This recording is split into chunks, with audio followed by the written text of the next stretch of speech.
Somebody wears their hair like you're wearing it, you put that on the same level as racism. Absolutely. I put that on the same level as white supremacy, because white supremacy is intersectional. Wow, do you really put those on the same level?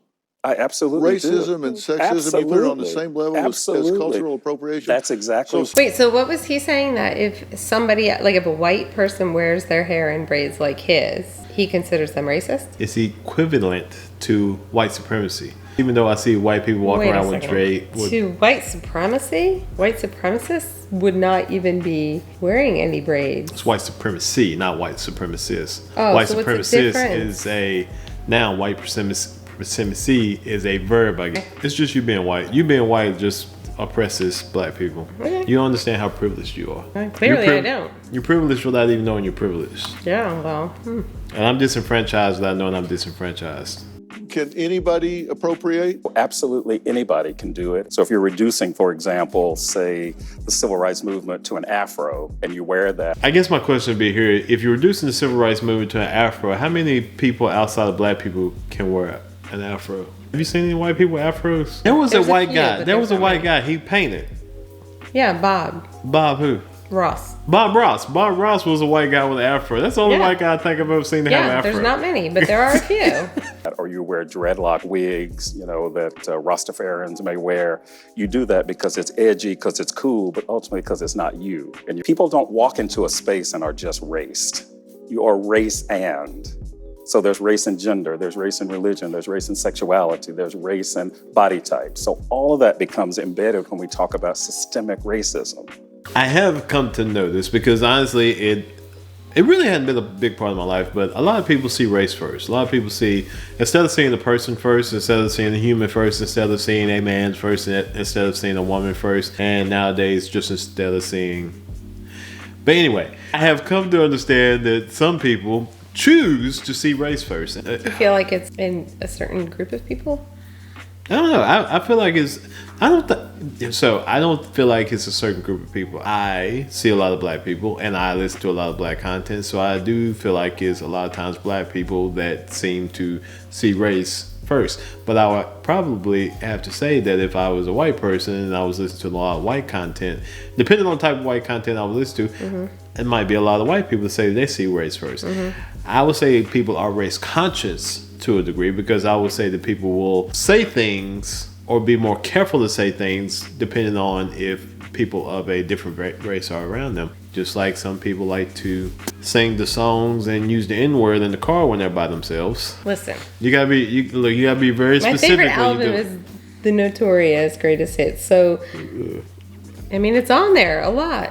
Well, but you got to be very specific when you're dealing with this crowd, though, because this is very attention. So, black people, if you even think the N-word, you're racist. I sing in my car by myself, and that's why I make sure there's none of my children are in there, none of my friends are in there. You're not in there, because then, unless I tell on myself, but at that point, who knows? But at that point in time, is that a race conscious thing? So, and what I mean by that is that if there was another person, or if the windows were down and you pulled up to the light, and there was a black person in the car beside you, would you feel as free to sing the song with as much force and as much vigor, and when the N-word comes in, just roll right into it if your windows were down? No, and I actually have, after drinking too much in the bar, I sometimes have to really, really, really concentrate sometimes when the songs come on, I'm like, no.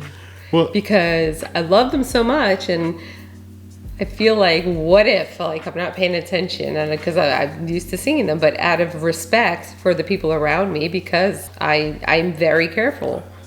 Yeah, well, I've yet to slip up. One more drink and might be the end of it. I feel like it's important to understand the difference between imitating and actually appropriating. So imitating is like, you like my nails, you go do it, you copy it. Imitating, you like my shoes, buy the same shoes. Sure. Appropriating is when you are copying something of a culture that is not yours, and it's inappropriate. You are disrespecting the boundary that culture has set.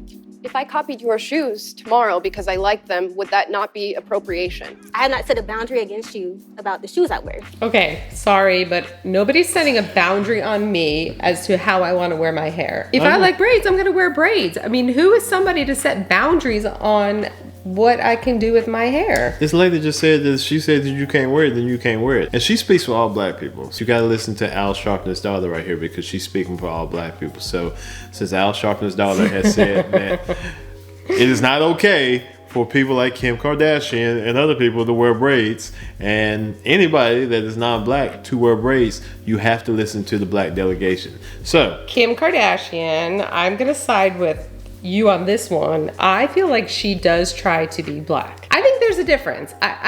It might be a fine line too, but I'm like, if you want to put braids in your hair because you like braids, okay. But I feel like she really just tries to be black. I don't know why. Like, I feel like it's a lot of the stuff she does. Kim Kardashian is part Armenian. Is it okay for her to wear cornrows? It depends on what boundaries that culture has set. So I can speak for Black culture. The reason why, some of us are offended and have problems with white women wearing braids is because it's documented. Black women are getting fired from their jobs for wearing braids. We are called ghetto. We are not seen as professional with our natural cultural hairstyles. I would have to disagree on that a little bit because you can have a set of braids and they look nice. I have seen many women and actually some guys that have braids and that have had professional jobs. What it comes down to is how you carry yourself. Just like the girl I saw today, the white girl I saw today with the multicolored braids, she carried herself a certain way. Did she look like she had a professional job to me? No. Could she have had a professional job? Yes. But just from looking and the way she carried herself, she did not look like that she had a professional job. And so I would have to push back on that a little bit because sometimes the way that people dress and the way that people carry themselves and just their whole aura, it's not just because of your hair. It's everything around the hair. It's the dress. It's the way you carry yourself. It's the way that you talk. It's the way you interact with other people. I think sometimes the braids actually...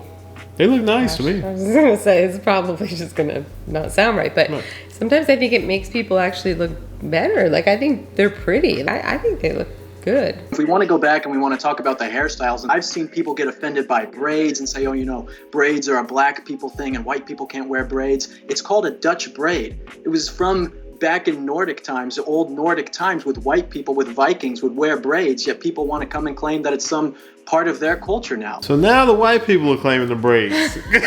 Slow your roll. I don't know what a Dutch braid. I don't know the difference in the braids, and so I don't know what a Dutch braid. We got enough being blamed on us. Look, don't try to throw us out there. I don't know what a Dutch braid is versus a African braid. So at the end of the day, do we really know where all this stuff has come from? In a multicultural society, I don't think that the boundaries between cultures are that rigid. I think they're somewhat fluid. And so, at the end of the day, we're talking about hairstyles. We're talking about clothing. There's so many bigger fish to fry. We have this grievance culture. Everybody has a grievance about something. I have met some people that just want to be offended by everything. And these same people that want to be offended by everything seem to turn a blind eye to other things that they may be doing to other people that may be offensive. I have learned to live with people. I have learned to just look, as long as you're doing what you're doing, stay in your lane, I'll stay in my lane. Do your thing. It's like, really, you're going to tell people that they can't wear their hair a certain way. So what are you going to do? You're going to go around and you're going to tell every white person that happens to have braids in their hair, you got to pull your braids to take them out. I mean, I am pretty sure too that the Indians, that they wore braids a very, very long time ago.